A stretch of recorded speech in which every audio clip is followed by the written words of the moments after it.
There is a quote, some people they make wonders happen, some people they watch wonders happen, and some people they wonder what happened. So आज national youth day है और जो नौजवान होते हैं वो एक देश का, एक संस्कृति का, एक सभ्यता का भविष्य होते हैं। तो हम चाहें तो देश को, संस्कृति को डुबा सकते हैं और चाहे तो उसको उठा सकते हैं। ये सुनने के बाद हमें लग सकता है कि हाँ मैं जवान हूँ, लेकिन अकेला चना क्या उखाड़ फोड़ सकता है, मैं अकेला क्या ही कर सकता हूँ। तो मैं आपको एक बड़ी ही इंटरेस्टिंग रिसर्च बताना चाहूँगा जो की है डॉक्टर सुजान केन ने। उन्होंने रिसर्च की है इंट्रोवर्ट्स पर और उनका कहना है कि जो सबसे ज़्यादा इंट्रोवर्टेड व्यक्ति भी होता है अपने लाइफ टाइम में, वो भी 10,000 लोगों को इन्फ्लुएंस करता है। जैसे हम हैं, हम अपने आसपास के लोगों को चाहते हुए ना चाहते हुए भी इन्फ्लुएंस करते हैं। जिनसे हम मिलते हैं, बात करते हैं, इंटरेक्ट करते हैं, उनको हम इन्फ्लुएंस करते हैं। तो हमें सिर्फ दूसरों को बदलाव लाते हुए नहीं देखना है, हमें अपने अंदर एक बदलाव लाना होगा ताकि हम बाहर एक बदलाव ला सकें। तो आगे बढ़ने से पहले अगर आपको वीडियो अच्छा लग रहा हो तो वीडियो को लाइक करें, चैनल को सब्सक्राइब करें और बेल आइकन को हिट करें ताकि फ्यूचर वीडियोस की नोटिफिकेशन आपको पहुंच सके। नमस्कार, मैं आकाश गीता क्वेस्ट से। चलिए आगे बढ़ते हैं। तो हम देख सकते हैं जो सनातन धर्म है, जो हिंदू हैं, एक हिंदू आइडेंटिटी आज के टाइम में वापस से ग्रो कर रही है, वापस से हिंदू जागरूक हो रहे हैं। इसका उदाहरण हम देख सकते हैं, जैसे पहले जो हिंदू फेस्टिवल्स को टारगेट किया जाता था, अब वो धीरे धीरे कम हो रहा है। जो देवी देवताओं का मजाक उड़ाया जाता था, उनको टारगेट किया जाता था, अब वो भी कम हो रहा है। और मंदिर जो तोड़े जा रहे थे, अब लोग उसको नोटिस कर रहे हैं। 190 साल पुराना कृष्ण जन्मभूमि का जो मुद्दा था, आज काफ़ी तेज़ी से उस पर कार्य चल रहा है।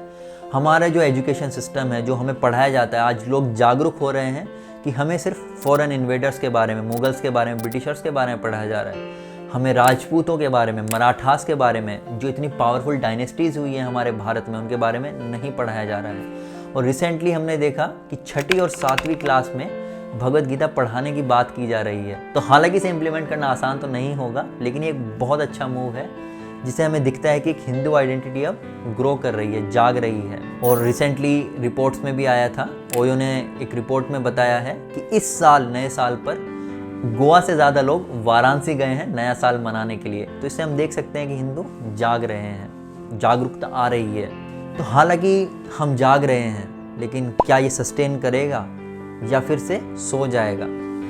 चलिए एक एग्जाम्पल लेते हैं सुशांत सिंह राजपूत का। तो जब उन्होंने सुसाइड किया था, पूरे देश में हलचल सी मच गई थी। सब कोई boycott Bollywood, justice for SSR, nepotism, पूरा सब लोग इसके बारे में बात कर रहे थे। लेकिन जैसे जैसे समय बीतता चला गया, सब लोग उसको भूल गए और अब वापस से फिल्म्स आ रही हैं, मूवीज़ आ रही हैं, सब प्रॉफिट में हैं। तो हम कुछ समय के लिए जागरूक हो जाते हैं, लेकिन फिर से सो जाते हैं। एक लहर आती है, लेकिन वो लहर फिर से दब जाती है। और जैसा मैं बता रहा था, हमारे जो नौजवान होते हैं, यूथ होते हैं, वो देश का भविष्य होते हैं। लेकिन आज देखते हैं हमारा जो देश का भविष्य है वो आजकल किस चीज़ में बिजी है।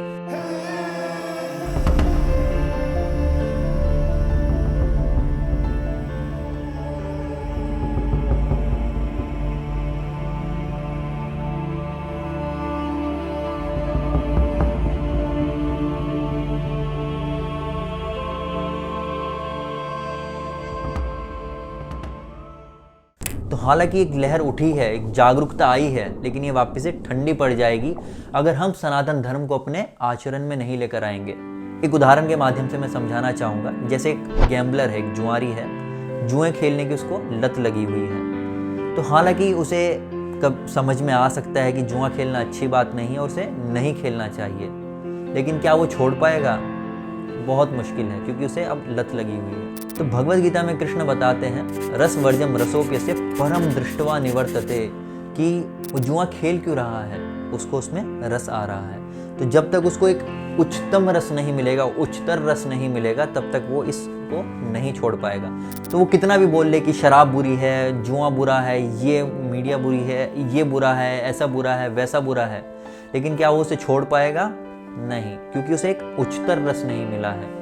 वो उच्चतर रस कैसे आएगा? तो जब तक हम अपने आचरण में सनातन धर्म को नहीं लाएंगे, तब तक वो उच्चतर रस नहीं आएगा। तो आज से 1-2 जनरेशन पहले हम देख सकते हैं जब रात्रि हो जाती थी, शाम हो जाती थी, बच्चे दादा दादी के पास में या फिर नाना नानी के पास में बैठते थे तो उनको रामायण की कथाएं सुनाई जाती थी, महाभारत की कथाएं सुनाई जाती थी। और आज सारा का सारा परिवार घर में बैठ के टीवी सीरियल देखता है, कोई रामायण की बात नहीं कर रहा है, महाभारत की बात नहीं कर रहा है। और पहले जब शादियाँ भी होती थी उस समय पर रामायण का पाठ होता था। और आज के समय में हमें पता ही है, कहने की ज़रूरत नहीं है कि शादियों में ऐसा ज़्यादा कुछ नहीं होता है।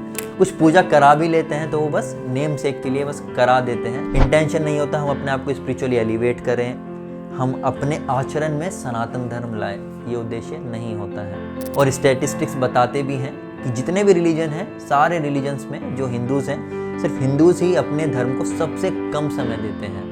तो आज आइडेंटिटी वापस से जगी है, आज लहर फिर से उठी है। लेकिन क्या होगा, क्योंकि हम सनातन धर्म को प्रैक्टिस में नहीं ला रहे हैं, आचरण में नहीं ला रहे हैं, ये आइडेंटिटी फिर से सो जाएगी, ये लहर फिर से डूब जाएगी। फिर से कोई ओ माई गॉड मूवी बनाएगा, पीके मूवी बनाएगा। और क्योंकि हम आचरण में नहीं ला रहे हैं तो हमारे पास उन प्रश्नों के उत्तर ही नहीं होंगे जो ये मूवीज़ उठाती हैं। हम बस बॉयकॉट करते रह जाएंगे, लेकिन जो प्रश्न उठाए जा रहे हैं उनके उत्तर नहीं दे पाएंगे। तो सवाल आता है, आखिर क्या करें? तो जैसा मैं आपको बता रहा हूँ, हमें सनातन धर्म को अपने आचरण में लाना होगा, हमें भगवद गीता पढ़नी होगी, हमें मेडिटेशन करना होगा। तो गीता जयंती पे हमने वीडियो रिलीज़ किया था जहाँ पर हमने भगवद गीता के बारे में बताया था, तो लिंक आपको डिस्क्रिप्शन में मिल जाएगा। तो उसमें हमने बताया था कि भगवद गीता किसी पर्टिकुलर टाइप के लोगों के लिए नहीं होती है। भगवद गीता पढ़ी जाती है साइंटिस्ट के द्वारा, motivation speaker, business coach, health coach, life coach, हर प्रकार की फील्ड के लोगों के द्वारा पढ़ी जाती है। तो एक प्रोपेगेंडा भी फैलाया जाता है कि भगवद गीता सन्यासियों के लिए है, बुढ़ापे में पढ़नी चाहिए। भगवद गीता अर्जुन को सुनाई गई थी। अर्जुन ना तो सन्यासी थे ना वो बूढ़े थे, वो युद्ध करने के लिए कुरुक्षेत्र के मैदान में आए थे, जहां उन्हें राज्य प्राप्ति के लिए युद्ध करना था, धर्म की स्थापना के लिए युद्ध करना था।